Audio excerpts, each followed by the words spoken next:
అందరికీ నమస్కారం. బెనకనల్లి భవానీ దేవాలయం ఇది ఉత్తర కర్ణాటకలోని బిదర్ జిల్లా నౌబాద్ తాలూకా బెనకనల్లి గ్రామంలో ఉన్న రేణుకా ఎల్లమ్మ తల్లి ఆలయం.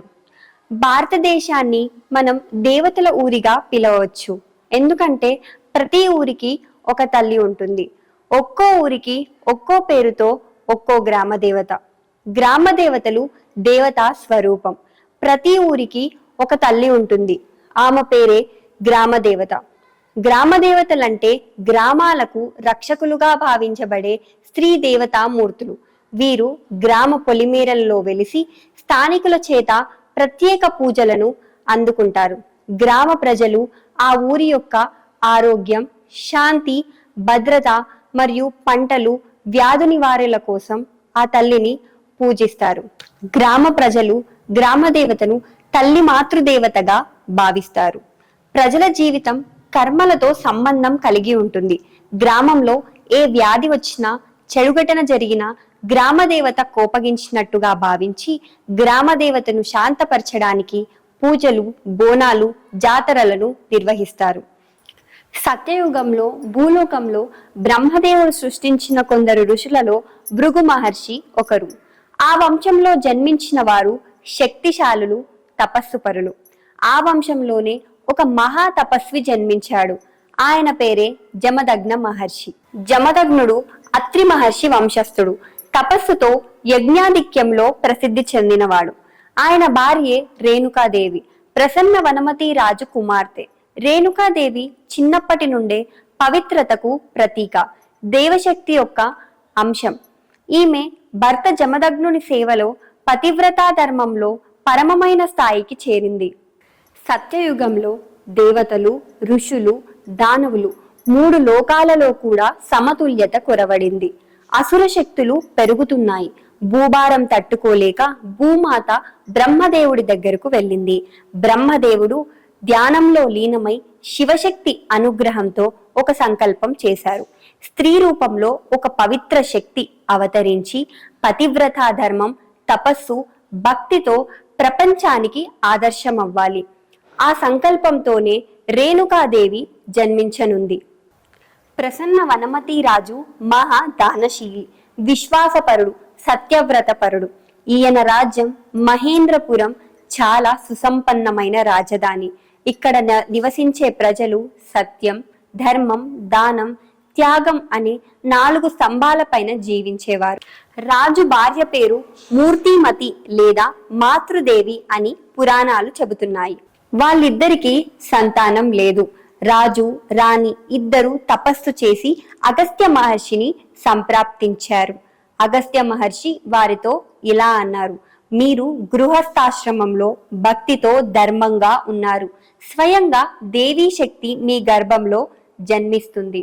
అప్పుడే బ్రహ్మదేవుడు, శివుడు, విష్ణువు త్రిమూర్తులు ముగ్గురు కలిసి దేవీ శక్తి నుండి ఒక కాంతి కిరణాన్ని మూర్తిమతి గర్భంలో ప్రసవింపజేశారు. కాలక్రమేణా ఆ కాంతి కిరణం రూపం దాల్చి అద్భుతమైన కాంతితో ఒక బాలిక జన్మించింది. ఆమె ముఖం సూర్యుడిలా ప్రకాశిస్తుంది. ఆమె జన్మించగానే గంధర్వులు గానం చేశారు. దేవతలు పూల వర్షం కురిపించారు. రాజు ఆమెకి రేణుక అని పేరు పెట్టాడు. రేణుక, రేణు అంటే ధూళి, కా అంటే కాంతి, అంటే ధూళిలో కూడా వెలిగే దైవశక్తి అని అర్థం. తర్వాత ప్రజలు ఆమెను రేణుక, ఎల్లమ్మ, జోగమ్మ అంటూ పిలుచుకున్నారు.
గ్రామ దేవతలు పూజలలో మాంసం, మద్యం వంటివి నైవేద్యంగా పెడతారు. గ్రామ దేవతల ఆలయాలు చిన్నవే కానీ శక్తివంతమైనవే. పెద్ద ఆలయాల కాకపోయినా గ్రామ దేవతల గుడులు చెట్టు కింద, పంట పొలాల దగ్గర, చెరువు గట్టులలో ఉండవచ్చు. గ్రామానికి భద్రత కలిగించే శక్తి ఆమెను రక్షకురాలుగా పూజిస్తారు. దయ్యాలు, వ్యాధులు, చెడు శక్తుల నిషేధించేందుకు ఆమె అనుగ్రహం ఆశించబడుతుంది. దుర్గాదేవి, మహాలక్ష్మి, మహాసరస్వతి ఈ దేవతల స్థూల రూపాలను గ్రామ దేవతలుగా పరిగణిస్తారు. బలిదానం. బలి అంటే సమర్పణ, దానం అంటే ఇవ్వడం, త్యాగం. దేవుడి ముందు మనం భక్తితో, త్యాగభావంతో అర్పించేది. ఆధ్యాత్మిక బలిదానం మన పాపాలను నివారించేందుకు ఇంద్రియ నిగ్రహంగా త్యాగం చేయడం. శారీరక బలిదానం కొన్ని గ్రామ దేవతలకు చెట్టుపై మేకలు, కోళ్ళు బలి ఇవ్వడం. ప్రతీకాత్మక బలి పండు, కొబ్బరి, బెల్లం వంటి వస్తువులతోనే చేసే బలి.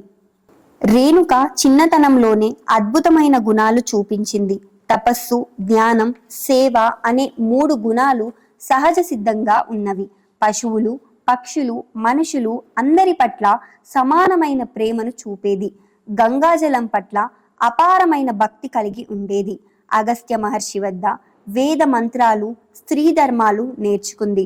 ఆమె ముఖం నుంచి ఎప్పుడు తేజస్సు విరాజిల్లేది. రాజు ప్రసన్న వనమతి తన కుమార్తెను దైవ వనతిగా భావించాడు. జమదగ్నుడు ఆ సమయంలో తపస్సు చేస్తూ కాశ్యప వంశంలో మహర్షులలో ప్రసిద్ధుడు. తను తపస్సు ఫలంతో ఆయనకు బ్రహ్మదేవుడు రేణుకాదేవిని పత్నిగా కలిపాడు. దీని వెనుక కూడా దేవ సంకల్పం ఉంది. రేణుకాదేవి పవిత్రత, శక్తి, జమదగ్నుడు తపస్సు శక్తి ఈ 2 కలవడం వల్లే పరశురాముడు విష్ణువు యొక్క అవతారం జన్మించాల్సి ఉంది. అందుకే ఈ వివాహం దైవ నిర్ణయంతో జరిగింది. రేణుకాదేవి జమదగ్నుని గృహంలోకి వచ్చిన తర్వాత ఆమె భక్తి, పతివ్రత, పవిత్రతతో ఋషిగ్రామం మొత్తం పుణ్యభూమిగా మారింది. ఆమె తపస్సు వల్ల గంగాజలం నిత్యం ప్రవహించే శక్తికి వచ్చింది. ఆమెను చూసిన ఋషులు ఇలా అనేవారు, ఇది భూలోకంలోని గంగా స్వరూపిణి. దేవతలకే సాధ్యం కాని స్థాయిలో పతివ్రతా ధర్మం పాటించిన రేణుకాదేవి ఆ ధర్మ పరాక్రమం వల్లనే తరువాత కాలంలో ఎల్లమ్మగా అవతరించింది. ఇంట్లో ఉన్న చిన్న, పెద్ద, ఆడ, మగ అందరూ దేవి నవరాత్రులప్పుడు ఎక్కడో ఉన్న మధుర మీనాక్షమ్మ వద్దకో, కంచి కామాక్షమ్మ దగ్గరికో, బెజవాడ కనకదుర్గమ్మ చెంతకో వెళ్ళాలంటే కుదరకపోవచ్చు. ఒక్కొక్కప్పుడు సొమ్మున్నా వెళ్ళే వీలుండకపోవచ్చు. వీలు చిక్కిన అందరికీ ఒకేసారి వెళ్ళడము అవ్వకపోవచ్చు. ఇలాంటప్పుడే అలాంటి వాళ్ళు అమ్మ దర్శనానికి వెళ్ళలేకపోయామే అని నిరాశ చెందకుండా ఉండేందుకు, ఎక్కడో ఉన్న తల్లిని ఇక్కడే దర్శించుకున్నామనే తృప్తిని పొందేందుకు గ్రామదేవత వ్యవస్థని ఏర్పాటు చేశారు పెద్దలు. గ్రామదేవత ప్రతిష్ట గొప్ప విద్యాంసులైన వేదాస్మార్త ఆగామ శాస్త్ర పండితులు చేతనే జరుగుతుంది. ఎవరికి నిజమైన భక్తి ప్రపత్తులతో పాటు అర్చకునిగా ఉండే తీరిక, ఓపిక ఉంటాయో అలాంటి వారికి వారి కోరిక మేరకు అర్చకులుగా నియమించారు పూర్వీకులు. అప్పటి నుంచి ఆ అర్చకుని వంశము వాళ్ళే ఆ గుడి బాధ్యతలు నిర్వహిస్తూ వస్తున్నారు. దేవత విగ్రహ ప్రతిష్ట శాస్త్రీయంగా నిర్వహించబడింది కాబట్టి ఆ దేవతల కింద బీజాక్షరాలున్న యంత్రము సరైన ముహూర్తములోనే వేయబడింది. కాబట్టి గ్రామ దేవతలంతా శక్తి ఉన్న దేవతలే అవుతారు. భక్తుల కోరికలు తీర్చగలవారవుతారు. అయితే ప్రతి సంవత్సరము ఆలయ ప్రతిష్ఠ జరిగిన ఆ నెల, ఆ తిథి నాడు ఖచ్చితముగా విద్వాంసులను పిలిచి ప్రతితోత్సవాన్ని చేయించాల్సిందే. అలా చేయడం వలన అమ్మకి మన ద్వారా ఏదైనా అపివ్రత కలిగి ఉంటుంటే తొలగుతుంది.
రేణుకాదేవి ప్రతిరోజు తపస్సు తర్వాత గంగానది తీరానికి వెళ్లి తన చేతులతో మట్టి కుండను తయారు చేసి దానిలో గంగా జలాన్ని తీసుకువచ్చేది.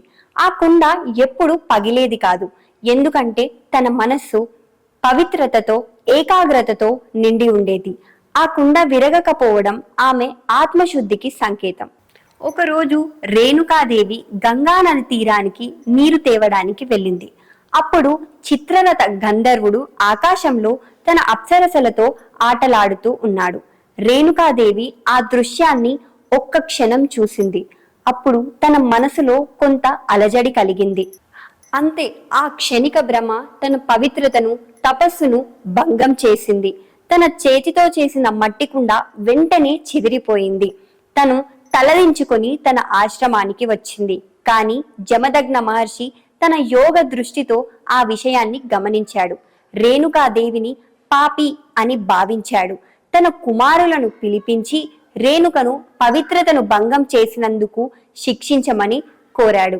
మొదట కుమారుడు వసుమానుడు, తర్వాతి కుమారులు సుషేనుడు, విశ్వవసు, బృహస్పతి తండ్రి ఆజ్ఞను తిరస్కరించి తండ్రి మీద తిరుగుబాటు చేశారు.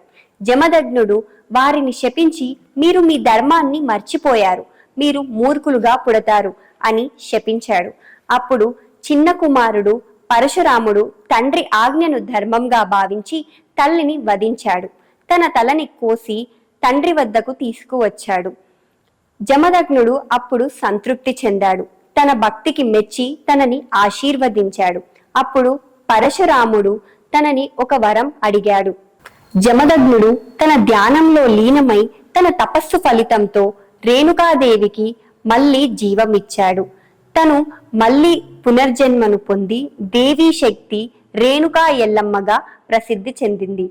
రేణుకాదేవి తన పాత జీవితం తర్వాత యోగ శక్తిగా మారి శివశక్తి రూపంగా ఎల్లమ్మగా ప్రజల రక్షణకారిణిగా మారింది.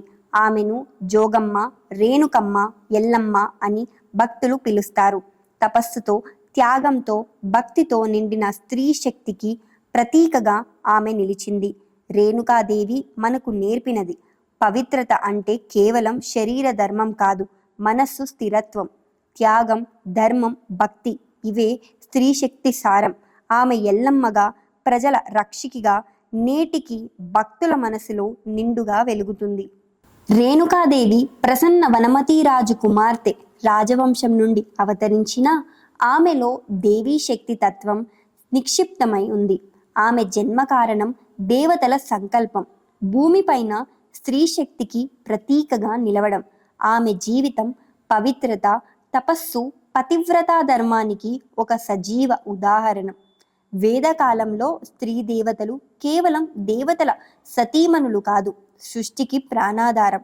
ఉష ఉదయ కిరణాల రూపంలో చీకటిని తొలగించి జీవన చైతన్యాన్ని నింపుతుంది. ఇలా అన్నం అనే ఆహార రూపిణి. ఆహారం లేక జీవం ఉండదు. కాబట్టి ఆమె భోజనమూర్తి. ఆప నీటి రూపంలో జీవనానికి మూలం. నీరు లేకపోతే జీవితం అసాధ్యం. అదితి సమస్త దేవతలకు జననాధారమైన అనంత తల్లి. భూమి, పృథ్వీ సమస్త ప్రాణుల నిలయం. ఇలా వేదాలు స్త్రీ శక్తిని సృష్టి, పోషణ, లయ, త్రిమూర్తుల సమన్వయంగా చూస్తాయి. రేణుకాదేవి అంటే కేవలం ఒక పౌరాణిక పాత్ర కాదు, ఆమె స్త్రీ శక్తి యొక్క ప్రత్యక్ష ప్రతిరూపం. రేణుక అమ్మలో వేదంలోని ఆప, ఇలా, ఉష, అదితి తత్వాలు ఒకే చోట సమన్వయం అవుతాయి. ఉషతత్వం ఆమె ప్రతి ఉదయాన్ని స్నానం చేసి మట్టి గిన్నెతో నీటిని తెచ్చేది. జీవనానికి శుభారంభం చేసే ఉషతత్వం. ఆపతత్వం నీటి ద్వారా జీవనాన్ని, పవిత్రతను నిలబెట్టే ఆపదేవత భావం. ఇలా తత్వం ఆమె కుటుంబం పోషణ. సతీతత్వం అన్నమయ్య ప్రధానం. అదితి తత్వం సమస్త దేవతల తల్లి. అదే రేణుకాదేవి యొక్క విశ్వరూపం. గోబిల సూత్రంలోని వ్యవసాయ దేవతలు. సీతాదేవి అంటే అర్థం భూమి యొక్క పగుళ్ళు లేదా పొలంలో గీతలు. తాత్విక భావం భూమి గర్భం తెరుచుకోవడం ద్వారా విత్తనం సృష్టిని స్వీకరించడం.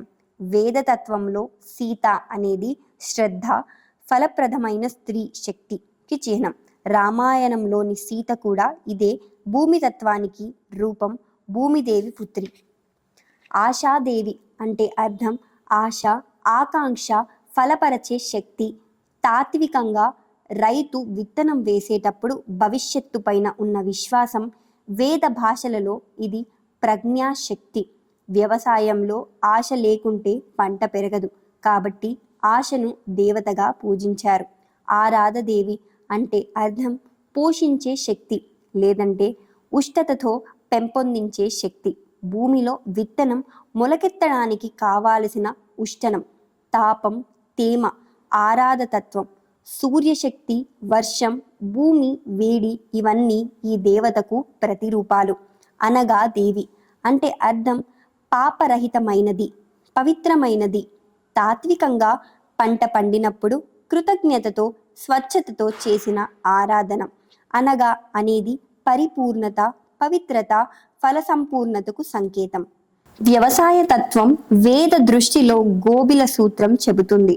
భూమి, నీరు, సూర్యుడు, విత్తనం, ఆశ, ధైర్యం ఇవన్నీ దేవతలే. అంటే రైతు చేసే ప్రతి చర్య ఒక యజ్ఞం. విత్తనం వేయడం అగ్నికి ఆహుతి వంటిది. నీరు పోయడం ఆపదేవతారాధన. ఎదుగుదల కోసం వేచి చూడడం ఆశాదేవతకు నైవేద్యం. ఇలా వ్యవసాయం వేద దృష్టిలో సృష్టి యొక్క యజ్ఞం. రేణుకాదేవి కూడా భూమి, నీరు, ఆశ, శ్రద్ధ ఈ 4 శక్తుల సమన్వయమే. ఆమె ప్రతిరోజు మట్టి గిన్నెలో నీటిని తెచ్చేది, అంటే జీవన యజ్ఞానికి ఆపదేవతను ఆహ్వానించడం. కాబట్టి రేణుకాదేవి గాథలో కూడా గోబిల సూత్రంలోని ఈ వ్యవసాయ దేవతల తత్వం దాగి ఉంది. ఆమె సీతల భూమి, ఆశల విశ్వాసం, ఆరాధల పోషక శక్తి, అనగల పవిత్రత. గ్రామ దేవతలను పూజించే విధానం తరతరాలుగా మనకు వస్తున్న గ్రామీణ సంప్రదాయం. మానవుడు నిత్య జీవితంలో ఎన్నో గెలుపోటములను తన చవి చూస్తున్నాడు. మరోవైపు తన లక్ష్యం నెరవేరడం కోసం ఎన్నో ప్రయత్నాలు కొనసాగిస్తున్నాడు. అమ్మ తల్లుల కొలువులో ఎల్ల చరాచర సృష్టికి కుదురు అమ్మ తల్లి అని గ్రహించిన మానవుడు ఆమెను సంతృప్తి పరిచేందుకు ఎన్నో మార్గాలను ఆశ్రయించాడు. అందులో వేడుకొనట, మంత్రతంత్రాలు, పవిత్రీకరణ, ఆత్మహింస, బలి అనేవి ఎక్కువగా కనిపిస్తున్నాయి.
ప్రజలు గ్రామ దేవతను తల్లి మాతృదేవతగా భావిస్తారు. ప్రజల జీవితం కర్మలతో సంబంధం కలిగి ఉంటుంది. గ్రామంలో ఏ వ్యాధి వచ్చినా, చెడుఘటన జరిగినా గ్రామ దేవత కోపగించినట్టుగా భావించి గ్రామ దేవతను శాంతపరచడానికి పూజలు, బోనాలు, జాతరలను నిర్వహిస్తారు. నిన్ను పిలిచిన చోట పుణ్యం కలుగుతుంది. విశ్వాసంతో పూజించిన మనసుకు ఊర లభిస్తుంది. తల్లి అనే మాటతో వచ్చే కన్నీరు సైతం నీకు నైవేద్యమమ్మా. నీవు నడిచిన చోటే మా పరమపదం. ఎల్లమ్మ గాథ మనకు చెబుతున్నది, స్త్రీ శక్తి తన శరీరంలో కాదు, తన త్యాగంలో, ప్రేమలో, సృష్టిలో ఉంది. ఈ కథ వింటూ ఉండగానే మన మనసులో తల్లి పాదాలు కదిలినట్టుగా అనిపిస్తుంది. ఆ తల్లి పాదాలకు నమస్కారం. ఆమె ఆశీర్వాదాలు ఎల్లప్పుడూ మన మీద ఉండాలని ప్రార్థిద్దాము. మరికొన్ని ప్రముఖ ఆలయ చరిత్ర విశేషాలతో మరల మీ ముందుంటాము. సర్వేజన సుఖినో భవంతు. నమస్కారం.